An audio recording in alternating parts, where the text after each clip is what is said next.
अस्सलाम वालेकुम, नमस्कार, आदाब।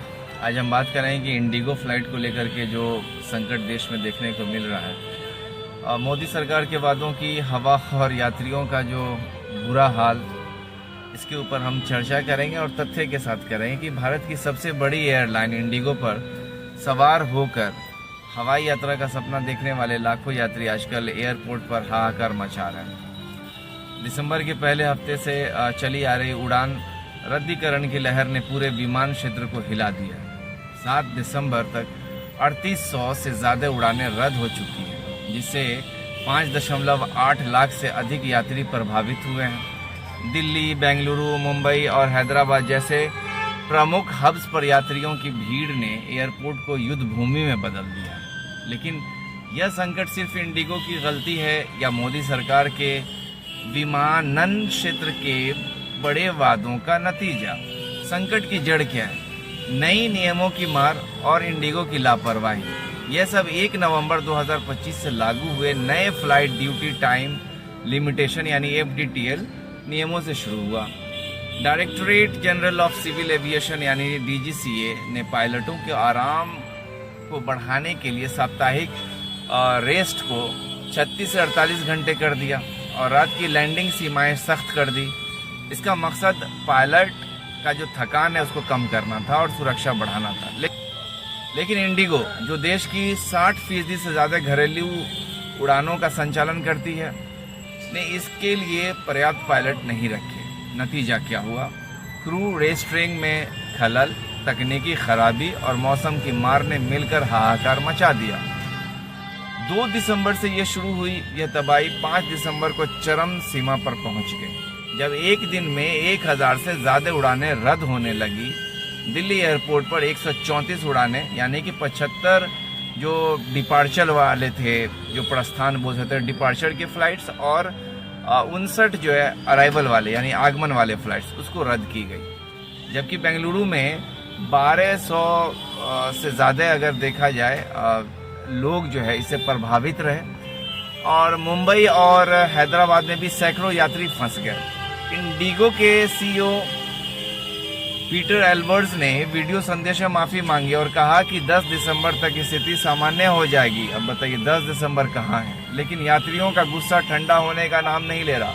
सोशल मीडिया पर इंडिगो क्राइसिस ट्रेंड कर रहा है, जहाँ यात्री अपने कहानियाँ शेयर कर रहे हैं। 20 घंटे इंतज़ार मामूली बात नहीं है। 20 घंटे इंतज़ार, सामान का गुम होना और महंगे वैकल्पिक टिकट, और ज़्यादा आपके पास ऑप्शंस भी नहीं है, विकल्प भी नहीं है जो पहले हुआ करते थे। मोदी सरकार के वादे इज ऑफ एयर ट्रैवल यानी कि आसानी, या फिर सीज ऑफ ट्रैवल, क्या कहा जा सकता है? प्रधानमंत्री नरेंद्र मोदी ने 2014 से विमान के क्षेत्र को गेम चेंजर बनाने का वादा किया था। उड़ान योजना के तहत छोटे शहरों को हवाई संपर्क से जोड़ना, एयरपोर्ट्स का विस्तार और मेक इन इंडिया से विमान निर्माण को बढ़ावा, ये सारी बातें सुनने में लोक लुभावन बहुत अच्छी लगी थी, शानदार लगी थी। 2025 में दिल्ली में हुए ग्लोबल एविएशन समिट में मोदी ने खुद कहा था, भारत 5 बड़ी एयरलाइन की क्षमता रखता है, लेकिन विपक्ष का तंज है ईज ऑफ एयर ट्रेवल की जगह सीज ऑफ एयर ट्रेवल मिला। कांग्रेस सांसद शशिकांत सेंथिल ने कहा, यह संकट बीजेपी के ड्यू मोनोपोली, पहले मोनोपोली समझ लेते हैं, जिसमें सिर्फ और सिर्फ जो है एक ऑप्शन रहता है ड्यू मोनोपोली, यानी कि जहाँ पे 2 विकल्प ही आपके पास रह जाते हैं, यानी कि एक इंडिगो है और दूसरा जो सो एयर इंडिया है। फ़ायदा पहुँचाने वाली सरकार अब यात्रियों का साथ क्यों नहीं दे रही है? सिविल एविएशन मंत्री राम मोहन नायडू ने संसद में सफाई दी कि संकट इंडिगो की आंतरिक योजना की गड़बड़ी से है, न कि सरकारी नीतियों से। उन्होंने कहा, हम ज़्यादा खिलाड़ियों को लाना चाहते हैं, कोई आर्म ट्विस्ट नहीं कर सकता। सरकार ने तुरंत कदम उठाए, किराया कैंप दोबारा लगाया। कोविड के बाद पहली बार ऐसा देखने को मिला। रिफंड 7 दिसंबर शाम तक अनिवार्य किए गए और DGCA ने CEO को शो कॉज नोटिस जारी किया। लेकिन सवाल वाजिब है, अगर वादे सच्चे होते तो एक एयरलाइन की लापरवाही से पूरा सिस्टम क्यों ठप हो जाता? विपक्ष का आरोप है कि इंडिगो का 60% मार्केट शेयर की क्रॉनिक कैपिटलिज्म का नमूना है। प्रभाव इसका क्या पड़ता है? यात्रियों का दर्द, अर्थव्यवस्था पर चोट, यह संकट सिर्फ असुविधा नहीं बल्कि आर्थिक तबाही है। 5.8 लाख यात्रियों को महज 827 रुपये के हिसाब से यानी कि 827 करोड़ के रिफंड मिले।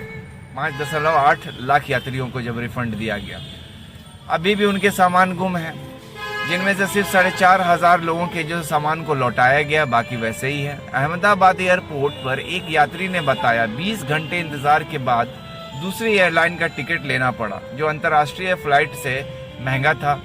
एयरपोर्ट्स पर हंगामा, स्टाफ से झड़पें और इंडिगो शेम शेम के नारे, सब कुछ कैमरे में कैद है। अर्थव्यवस्था पर असर गहरा है। अन्य एयरलाइन के किराए 10 से 15% बढ़ गए, खास तौर पर अगर देखा जाए यूएई भारत रूट्स का। पर्यटन, बिजनेस, ट्रैवल और छोटे व्यापारियों को झटका लगा। सुप्रीम कोर्ट ने तत्काल सुनवाई से इनकार कर दिया, कहते हुए कि सरकार ने कदम उठाए हैं, लेकिन लंबे समय में ये मोनोपोली के खतरे को उजागर करता है। एक कंपनी गिरे तो पूरा सेक्टर डगमगा जाए, कहीं ना कहीं से तो चूक है। सिर्फ हम एविएशन को नहीं बता सकते, साथ में सरकार की भी इसमें नाकामयाबी झलकती है। आगे का रास्ता क्या हो सकता है अगर मैं बोलूं, या फिर सुधार या सबक क्या हो सकता है? इंडिगो ने वादा किया है कि 10 दिसंबर तक 75% जो ऑन टाइम परफॉर्मेंस हासिल कर लेगी। सरकार को अब सख्ती दिखानी होगी, नई एयरलाइंस को बढ़ावा देना होगा, वैकल्प यानी कि ऑप्शंस जो है सो ज़्यादा होना चाहिए, ताकि जो है सो जो भी जाने वाले यात्री है उनको एक ऑप्शंस रहे, अपना सिलेक्शंस कर सके। पायलट ट्रेनिंग पर फिक्स और यात्री अधिकारों पर सशक्तिकरण होना चाहिए, वरना मोदी जी के विकसित भारत के सपने हवाई ही रह जाएंगे। यात्रियों को सलाह अगर दिया जाए तो हमेशा फ्लाइट स्टेटस चेक करें और वैकल्पिक प्लान को रखें। यह संकट हमें याद दिलाता है विकास के नाम पर मोनोपोली न बनने पाए। यात्री सिर्फ नंबर नहीं बल्कि देश की रीढ़ है। ऐसे मैं ये जो बताया हूँ या जो बात मैं ये देखा हूँ वो लेख पढ़ते हुए, और लेख का जो हालिया रिपोर्ट्स है उस पर आधारित है। अधिक जानकारी के लिए, अपडेट के लिए आप DGCA के वेबसाइट्स को चेक करें। आशा करता हूँ आज का ये जो है इन्फॉर्मेटिव वीडियोस आपको सही लगा होगा। आप इसे लाइक, सब्सक्राइब और शेयर करें और हमारे चैनल यानी हमारे परिवार में जुड़ जाएं। जय हिंद, जय बिहार।